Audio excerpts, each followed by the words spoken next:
हां, नमस्ते मैत्रिणींनो. आज आम्ही इकडे आलेलो आहोत. सुनंदा मुळे हिच्या मुलीचं लग्न ठरलेलं आहे आणि आज देवब्राह्मण आहे, त्यासाठी आम्ही जेवायला आलेलो आहोत. मुद्दाम तुम्हाला हे दाखवते मी. आज संगीता पुराणिक हिने सगळं केटरर्स आहे तिचे. खूप सुंदर घरच्यासारखं जेवण, अगदी स्टीलचे ताटं, वाट्या, 2 भाज्या, चटणी, कोशिंबीर, सगळं अगदी खूप छान, खूप सुंदर मॅनेज केले. ते दोघं नवरा बायको खूप मेहनत घेतात आणि आमची जवळची मैत्रीणच आहे ही संगीता. काय गं, किती वर्षापासून करतेस तू? 8 वर्ष झाली. अरे बापरे, 8 वर्षात एवढा पल्ला गाठलाय. छान. खूप कस्टमर आहेत ना सध्या, भरपूर कामं, लग्नाचे वगैरे. कशाची कामं घेते? थोडं मोठे. लग्नाचे, बारसे, लग्न, सगळं बारशाचे घेत नाही, घरगुती कामं घेते. खूप छान, खूप छान.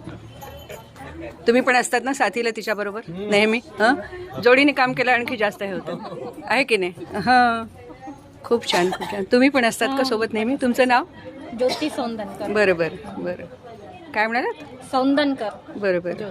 तुझं पूर्ण नाव सांग ना. संगीता पुराणिक. आणि राहतेस? रामानंद नगर विस्तारित. बरं बरं बरं. धन्यवाद संगीता. छान, थँक्यू.